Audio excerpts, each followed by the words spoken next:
सबसे पहले ग्लिम्सेस का मतलब होता है झलक। अब झलक को इंग्लिश में a very quick and not complete view of somebody and something, मतलब झलक बहुत जल्दी से देखा हो किसी चीज़ को और वो कंप्लीट ना देखा हो किसी चीज़ को, ठीक है, दैट इज झलक। ये जो स्टोरी है ये एक पेन पोर्ट्रेट है, इसका मतलब होता है ब्रीफ स्केच।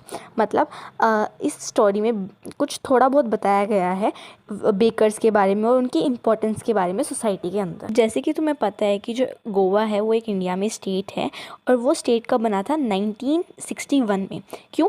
उससे पहले जो पोर्चुगीज़ थे वो वहाँ पे राज करते थे। जैसे कि इंडिया की इंडिपेंडेंस कब है? 1947 में, ठीक है। अब जैसे कि जो गोवा था उस पर पोर्चुगीज़ रूल करते थे तो अपना बहुत सारा इन्फ्लुएंस वहाँ पे छोड़ के चले गए थे। जैसे कि इंडिया पे ब्रिटिशर्स रूल करते थे तो कितना सारा इन्फ्लुएंस छोड़ के चले गए थे, मतलब हमको इंग्लिश भी बोलनी पड़ती है यार। अब जो हमारे बुज़ुर्ग थे वो अपने पुराने दिनों को याद करते हैं, पोर्चुगीज़ के दिनों को, जब ब्रेड थी वो बहुत ज़्यादा फेमस होती थी और जो ईटर्स थे वो चले गए थे, वो ख़त्म हो गए थे, बट जो मेकर्स थे वो अभी भी वहीं पे थे। मतलब कहने का क्या मतलब है, ईटर्स मतलब जो पोर्चुगीज़ थे वही तो खाते थे ब्रेड्स को, बट वो तो चले गए थे, बट जो बनाने वाले वो अभी भी यहीं पे थे, ठीक है।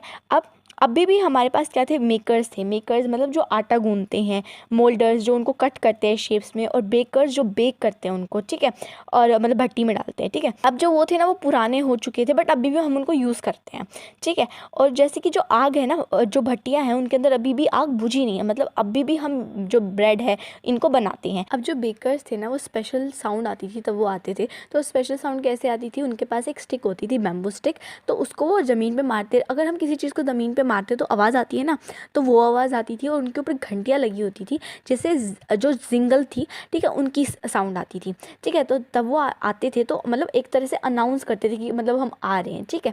और अभी भी वो आवाज़ कहीं जगह जगह पर सुनने को मिलती है। मे बी जिनके भी फादर थे जो बेकर का प्रोफेशन करते थे, मतलब वो तो बेशक ज़िंदा ना रहे हो, बट इसको जैसे जो बेकिंग है उस बेकर है उसको आगे किसने लेके आया है? मतलब उनके बच्चे जो उनके बेटे वगैरह उन्होंने इसको आगे बढ़ाया। मतलब वो तो बेशक जिंदा नहीं रहे, मतलब मर गए होंगे, फिर उनके बच्चों ने जो बेटे हैं उन्होंने उसको आगे बढ़ाया है। और गोवा में जो बेकर होते हैं उन्हें पैडर बोला जाता है। अब वो अपने बचपन के बारे में बताते हैं कि जो बेकर होता है उनका फ्रेंड भी होता था, कंपेनियन भी होता था, गाइड भी होता था।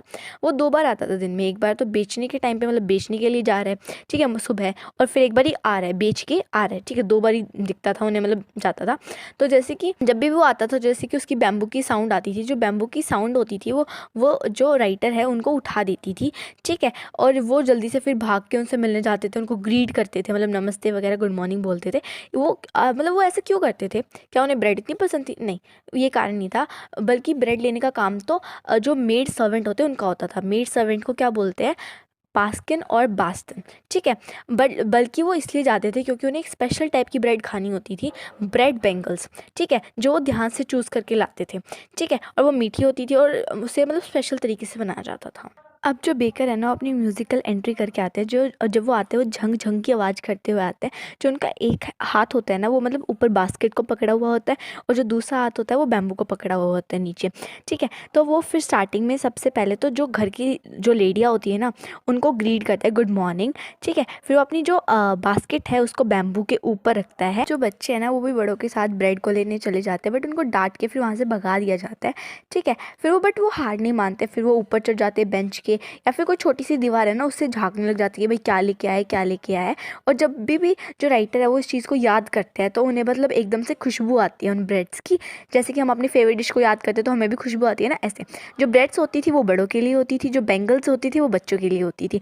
और बल्कि ना हमें ना ये भी नहीं ध्यान रहता था कि भाई हमें ब्रश भी करनी है, फिर हमारा मुंह भी धोना है, ठीक है। हम और वैसे हम धोएं भी क्यों, इतनी मेहनत कौन नहीं करेगा कि मैंगो लीफ तुम तोड़ के लेके आ रहे हो फिर उसकी ब्रश बना के कर रहे हो ब्रश, और ठीक है। और वो ज़रूरी भी क्यों है, क्योंकि टाइगर तो कभी अपना शिकार करने से पहले ब्रश करता नहीं है, और वैसे भी जब हम हॉट टी पीते हैं ना उसके साथ तो फिर हमारे दांत उसी से साफ़ हो जाते होंगे। जैसे कि पार्टी या फिर फीस्ट में ब्रेड के बिना कोई भी मज़ा नहीं आता, कोई भी चमक नहीं रहती, ऐसे ही मैरिज गिफ्ट में अगर बोल जो ब्रेड होती है मीठी, अगर वो ना हो तो वो पार्टी या फिर मतलब वो शादी मीनिंगलेस हो जाती है। और हम इस चीज़ को बता भी नहीं सकते कि एक गांव के लिए जो बेकर होता है वो कितना ज़्यादा ज़रूरी होता है। जो घर की लेडी होती है वो बनाती है सैंडविचेस अपनी बेटी की एंगेजमेंट पे, और जो केक्स और बोलेनास होते हैं वो बहुत ज़रूरी होते हैं, जैसे क्रिसमस हो गया और जो और फेस्टिवल्स हैं उनमें भी। तो अब बता मतलब इससे पता चलता है कि जो बेकर की फंडनेस है, मतलब जो बेकर की भट्टी है, वो एक गांव में कितनी ज़्यादा ज़रूरी है। जो बेकर्स और ब्रेड सेलर्स होते थे उन दिनों वो एक ड्रेस पहनते थे जिसको कबाई बोलते थे। वो एक सिंगल लॉन्ग फ्रॉक होता था जो घुटनों तक पहुंचता था, मतलब घुटनों तक का एक लॉन्ग फ्रॉक होता था, ठीक है। और उनके चाइल्डहुड में जो बेकर्स थे वो एक शर्ट पहनते थे और एक ट्राउज़र पहनते थे जो मतलब फुल पैंट से तो छोटा होता था बट हाफ पैंट से बड़ा होता था। मेनली हम कैफरी बोल सकते हैं, ठीक है। अगर आज भी कोई वैसे पैंट्स पहनता है तो उसे बोलते हैं कि ड्रेस लाइक अ पैडे, की पैडे की तरह ड्रेस पहनी हुई। अब जो बेकर होते थे ना वो रोज़ रोज़ पैसे नहीं लेते थे, वो महीने के एंड में पैसे लेते थे और जो अपना हिसाब किताब है वो एक दीवार पे करते थे पेंसिल से, ठीक है। और जो बेकर होते थे वो एक प्रॉफिटेबल प्रोफेशन माना जाता है, मतलब पुराने दिनों में माना जाता था कि बेकर जो होता है ना वो अच्छे खासे पैसे कमा लेता है, और जो बेकर होता है और उसकी फैमिली होती है वो कभी भी भूखे नहीं मरते।